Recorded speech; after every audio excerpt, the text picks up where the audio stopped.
So what happened with Open Streets? Oh yeah, what happened? It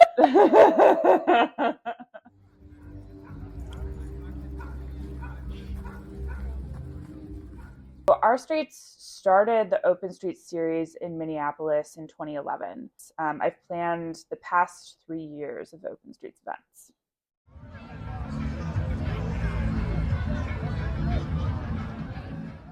So for years, we've been doing this event in partnership with the city of Minneapolis. And throughout those years, we have been explicit about the fact that the events needed support, financial support, in order for them to be sustainable.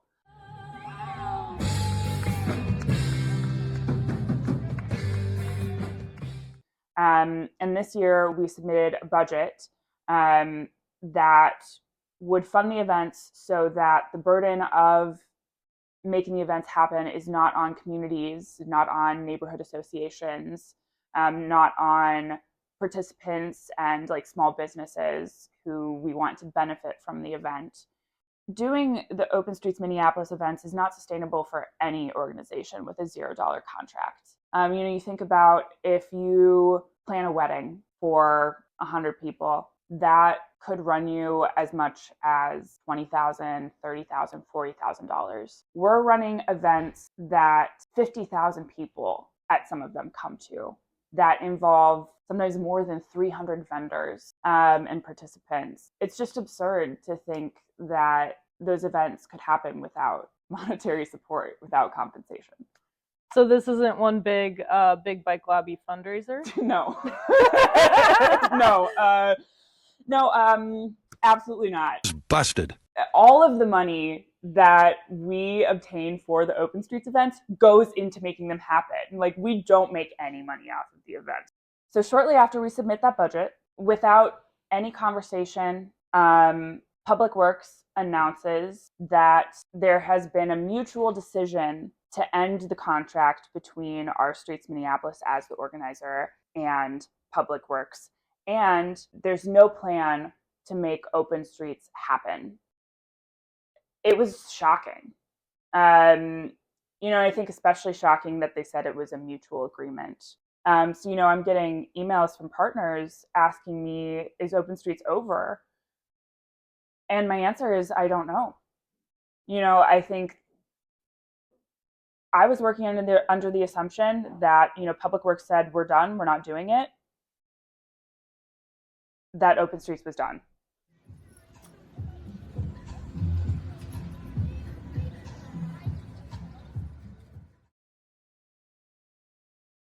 First and foremost, as Director Kelleher has already said, Public Works is not proposing an end to the Open Streets program. The city is committed to supporting Open Streets in 2024, just as it has in past years.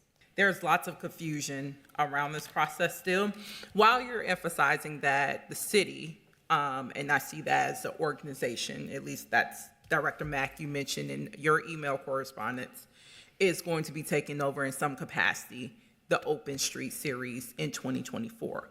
What you've also made clear in this presentation is that Public Works will not be the lead department, and it sounds like this is in alignment with our current procurement practices in facilitating our RFP. You will be supporting that, and now that will be shifted to OPS. I think the confusion around there is the rationale that was provided is that currently, or through the current vendor, the Open Streets program series feels like a street festival. And I know I've had constituents reach out and say, because this is also on the RCA too, that seems somewhat contradictory because they pointed me to the Public Works website, where if I read it right now, it says residents can play, eat, bike, walk, dance, sing, and much more at this family-friendly event, period. More than a street festival, Open Street East Lake, because this was around the launch, allows neighbors to experience city streets as public spaces where communities thrive.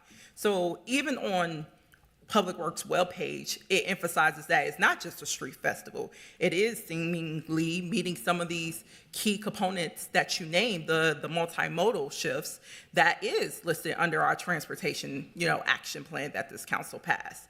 So there's lots of confusion because I don't think anyone expects to do something this massive of like what Our Streets has done with Open Streets, where over 12 years you've reached, by the numbers in your presentation, over 680 something thousand residents. That's massive. And the idea that a group would do that for free is phenomenal. And that's a great bargain you've been able to finesse for these years, because I don't think nowhere else could do it. It takes time and effort and money to make a program like this successful. We want this program to exist. It's going to cost some amount of resources, both in time, money, and relationship building.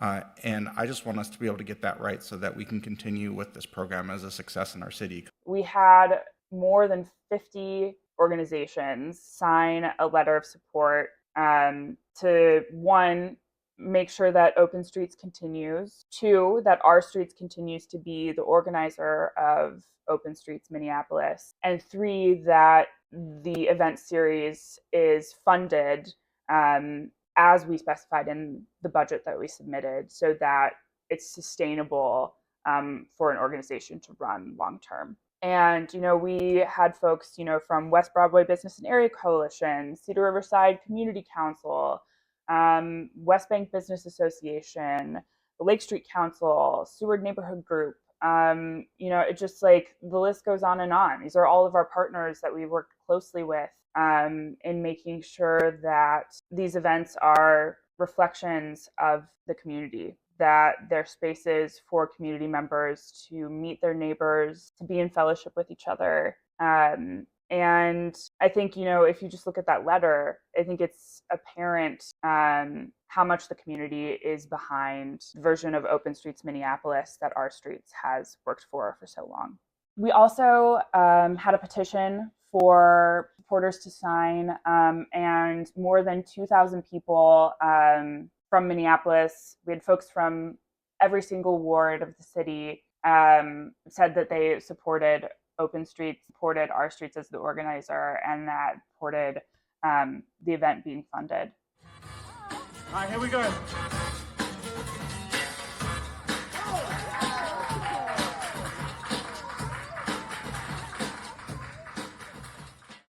The budget that we submitted last year reflects the actual cost of what it takes to run these events.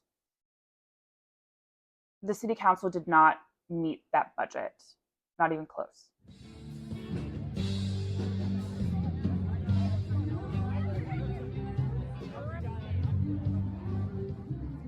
That RFP looked a lot different than it had in previous years. And it's really concerning, honestly, the changes that were made, the community members and communities that were left out of the series. And I think, in particular, the major change is that no organizer will be able to manage more than 2 Open Streets events.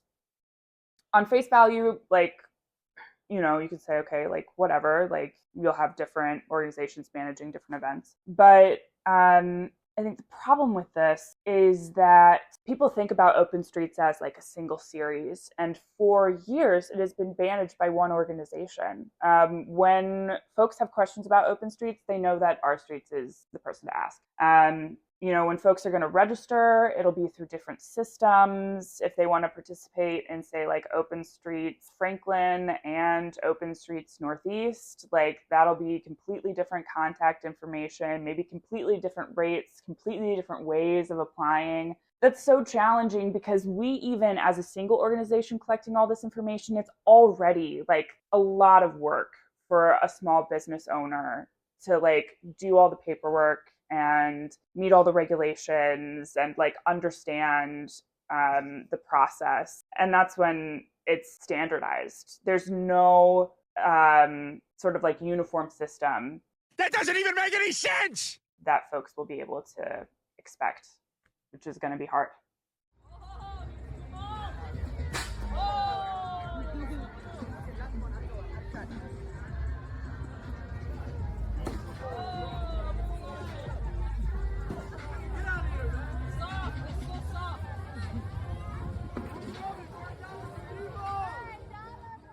I'm incredibly proud of the fact that Open Streets started when I was mayor, but it didn't start at City Hall. It started because there were many, many citizens over many years pushing us to recapture streets for human beings. What was important then is that our streets formed and became a more formalized way for any person in this community to get involved in really making sure that the street was common ground, not the ground of a car and not a place to race through, but a street could be a place. The way that the new Open Streets RFP is set up, it sets up neighborhood organizations to fail. We already know that neighborhood organizations are receiving less funding from the city than they have in the past. So they're already under-resourced. And now the way that the city is breaking up these events, putting the burden of cost and organizing on already taxed communities, already taxed neighborhood organizations, they're just, I don't know how anybody's going to have the resources. So yeah, I'm really concerned about the future of the event series with this new RFP process.